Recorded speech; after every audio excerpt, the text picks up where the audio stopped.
few miles northwest of Springfield is a fantastic natural wonder. There is a system of caves 4 miles long called the Fantastic Caverns, and it's a must visit on Route 66. Now, the limestone formations in here, well, it's just staggering to see. It's amazing to see what nature, or rather how nature creates her magic. So come down here. It's a definite stop on Route 66. And well, the highlight is you can take a jeep tour. It's the only jeep tour through this cave system in all of Missouri. So well, indulge in that. I think you must take a break, stop here, have a look at Fantastic Caverns.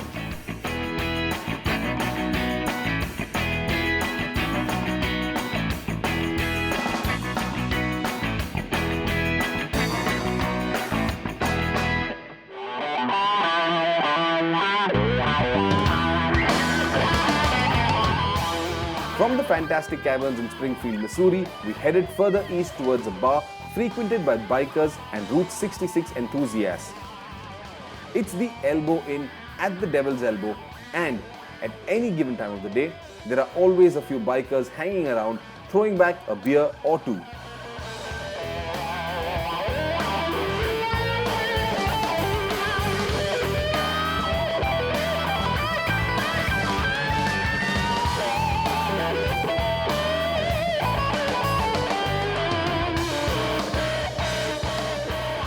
We've now reached St. Louis in Missouri, an absolutely fabulous city with a fantastic environment.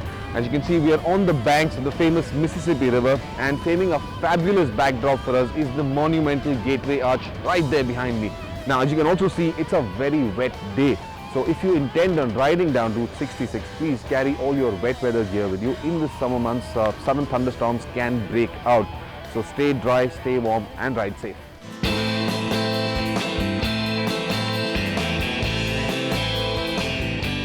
A fantastic way to see St. Louis in a nutshell is to take a chopper ride, which gives you a fairly inexpensive bird's eye view of St. Louis, the Mississippi River, the Busch Stadium, which is home to the St. Louis Cardinals, and West Downtown.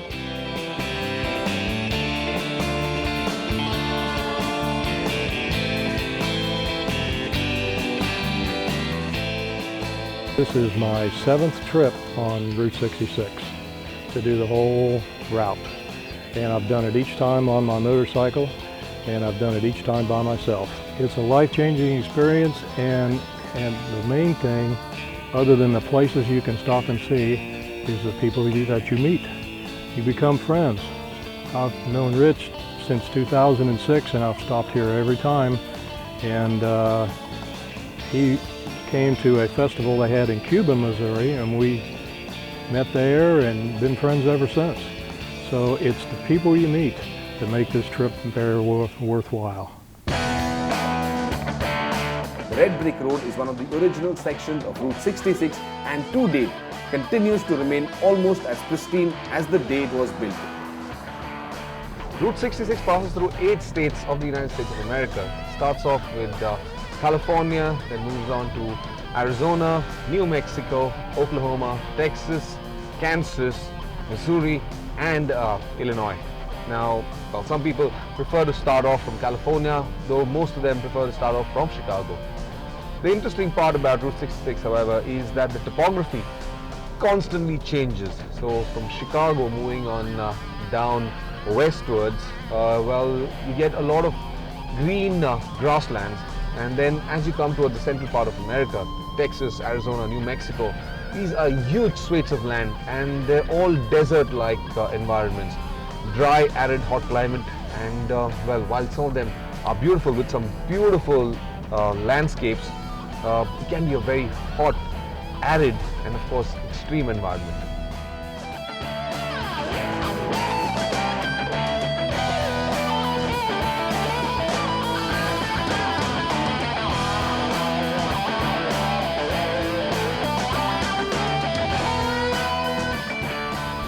Now there's one name on Route 66 you're going to come across consistently, and that name is Bob Wallmeyer.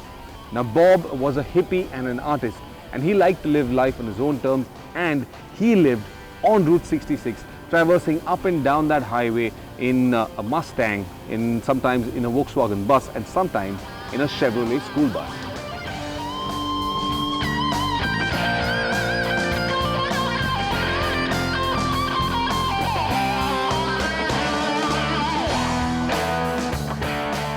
we're a Route 66 community.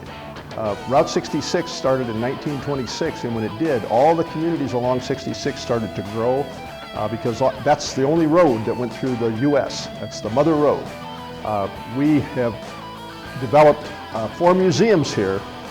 We have the Route 66 Hall of Fame Museum here. We have the Mural Museum here. We have 22 large murals around our city. We had 150 artists come here for 4 days and paint our city. We had a blast. Right down the street, 3 more doors, we have the Pontiac Oakland Car Museum. Tim Dye, the Pontiac collector, who you have seen is the ultimate collector, moved his car museum here years ago, and so we have a huge selection of beautiful cars and memorabilia that go with that.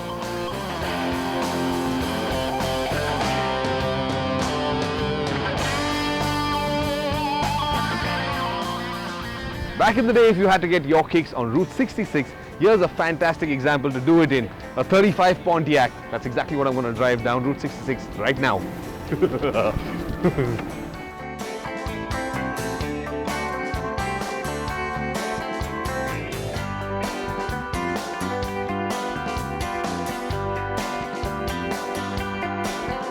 After that short but sensational drive in the Pontiac, which I'm sure Tim will be more than happy to let those interested in Pontiac's history drive, it was time to get back into our Durango and head down to Chicago.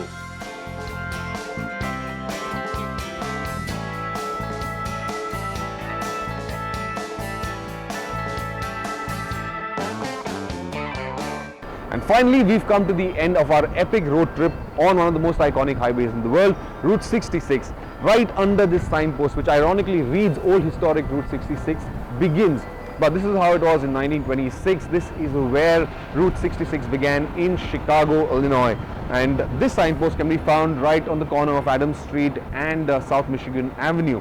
Now, it doesn't matter how you travel, whether you go in from the east to the west or do it like us, from the west to the east. It really doesn't matter. Neither does it matter how you do it, how you travel on that highway, be it in a car or get onto a motorcycle.